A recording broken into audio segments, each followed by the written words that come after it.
ओम साई राम। आप सभी को ओम साई राम। आज हम साई सच्चरित का प्रथम अध्याय पढ़ने जा रहे हैं। श्री साई सच्चरित अध्याय 1। वंदना। गेहूं पीसने वाला एक अद्भुत संत। गेहूं पीसने की कथा तथा उसका तात्पर्य। पुरातन पद्धति के अनुसार श्री हेमा दंपत श्री साई सच्चरित का आरंभ वंदना द्वारा करते हैं।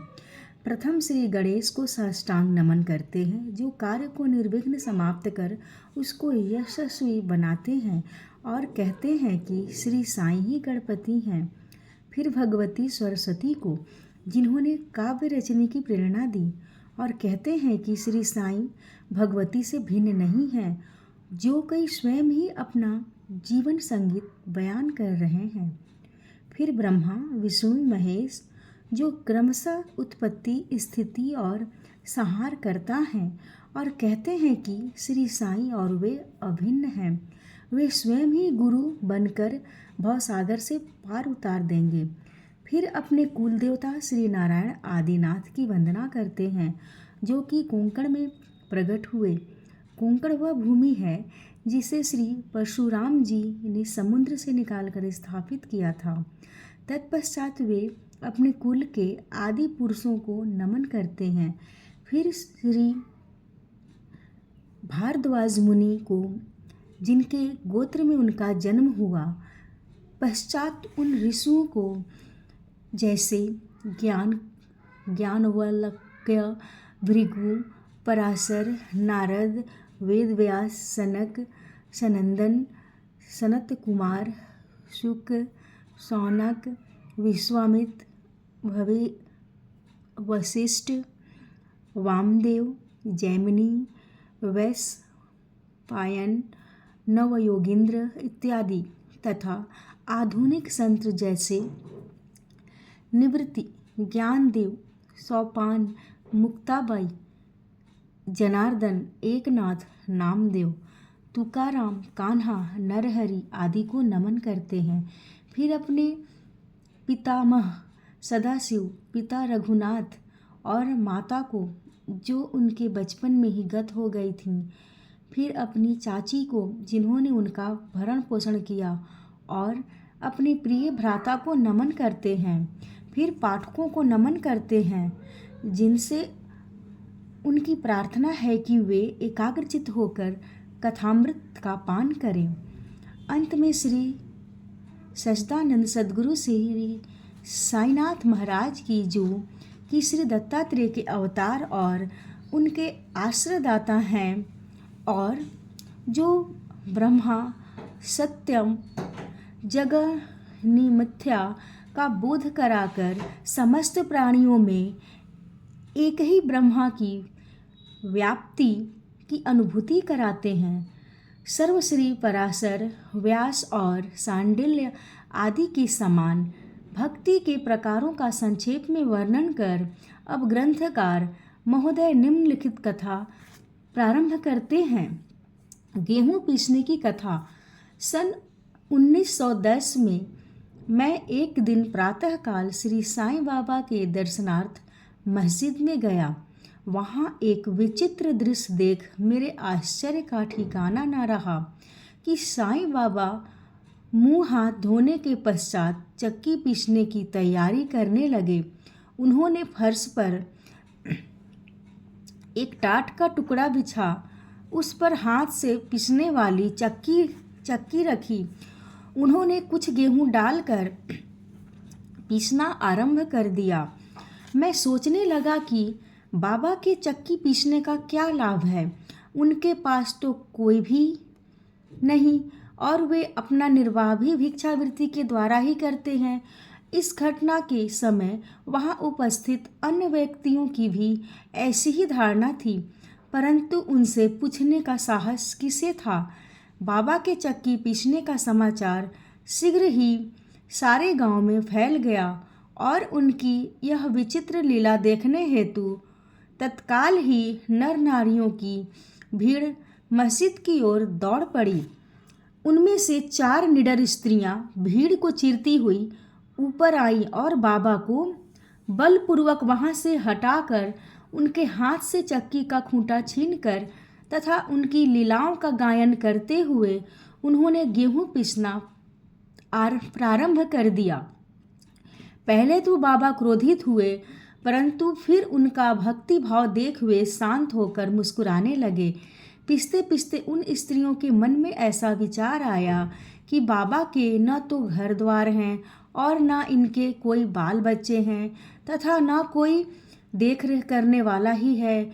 वे स्वयं भिक्षावृत्ति द्वारा ही अपना निर्वाह करते हैं, अतः उन्हें भोजन आदि के लिए आटे की आवश्यकता ही क्या है।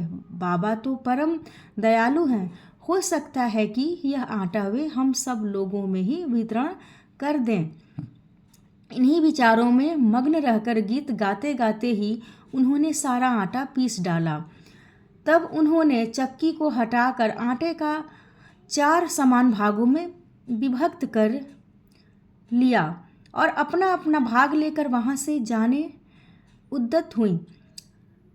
अभी तक शांत मुद्रा में निमग्न बाबा तत्क्षण ही क्रोधित हो उठे और उन्हें अपशब्द कहने लगे।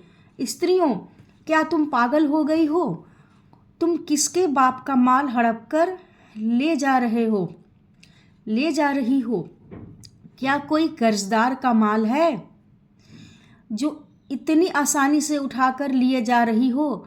अच्छा, अब एक काम करो कि इस आटे को ले जाकर गांव की मेढ़ सीमा पर बिखेराओ। मैं शिरडी वासियों से प्रश्न किया कि जो कुछ बाबा ने अभी किया है उसका अर्थात में क्या तात्पर्य है। उन्होंने मुझे बतलाया कि गांव में विसूचिका हैजा का जोरों से प्रकोप है और उसके निवारणार्थ ही बाबा का यह उपचार है। अभी जो कुछ आपने पीसते देखा था वह गेहूं नहीं वरन विसूचिका हैजा थी जो पीसकर नष्ट कर दी गई है। इस घटना के पश्चात सचमुच विसूचिका की संक्रामकता शांत हो गई और ग्रामवासी सुखी हो गए। यह जानकर मेरी प्रसन्नता का परावार न रहा। मेरा कौतूहल जागृत हो गया। मैं स्वयं से प्रश्न करने लगा कि आटे और विसूचिका हैजा रोग का भौतिक तथा पारस्परिक क्या संबंध है? इसका सूत्र कैसे ज्ञात हो? घटना बुद्धिगम्य सी प्रतीत नहीं होती। अपने हृदय की संतुष्टि के हेतु इस मधुर लीला का मुझे 4 शब्दों में महत्व अवश्य प्रकट करना चाहिए। लीला पर चिंतन करते हुए मेरा हृदय प्रफुल्लित हो उठा और इस प्रकार बाबा का जीवन चरित्र लिखने के लिए मुझे प्रेरणा मिली। यह तो सब लोगों को विदित ही है कि यह कार्य बाबा की कृपा और शुभ आशीर्वाद से सफलतापूर्वक संपन्न हो गया। आटा पीसने का तात्पर्य। शिरडी वासियों ने इस आटा पीसने की घटना का जो अर्थ लगाया वह तो प्रायः ठीक ही है, परंतु इसके अतिरिक्त मेरे विचार से कोई अन्य अर्थ भी है।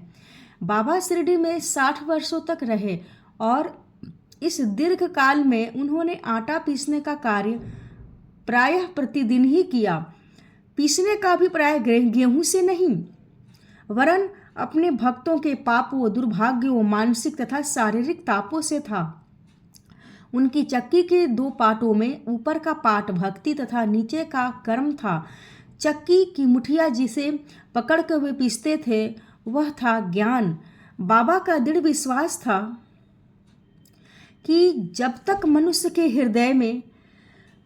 हृदय से प्रवृत्तियां, आसक्ति, घृणा तथा अहंकार नष्ट नहीं हो जाते, जिनका नष्ट होना अत्यंत दुष्कर है, तब तक ज्ञान तथा आत्मानुभूति संभव नहीं है। यह घटना कबीरदास जी की इसके तदनुरूप घटना की स्मृति दिलाती है। कबीरदास जी एक स्त्री को अनाज पीसते देखकर अपने गुरु निपट निरंजन से कहने लगे कि मैं इसलिए रुदन कर रहा हूँ कि जिस प्रकार अनाज चक्की में पीसा जाता है उसी प्रकार मैं भी भवसागर रूपी चक्की में पीसे जाने की यातना का अनुभव कर रहा हूँ। उनके गुरु ने उत्तर दिया कि घबराओ नहीं, चक्की के केंद्र में जो ज्ञान रूपी दंड है उसी को दृढ़ता से पकड़ लो। जिस प्रकार तुम मुझे करते देख रहे हो उससे दूर मत जाओ, बस केंद्र की ओर ही अग्रसर होते जाओ और तब यह निश्चित है कि तुम इस भवसागर रूपी चक्की से अवश्य ही बच जाओगे। श्री सद्गुरु साईनाथ अर्पणमस्तु। शुभम भवतु। ओम साई राम।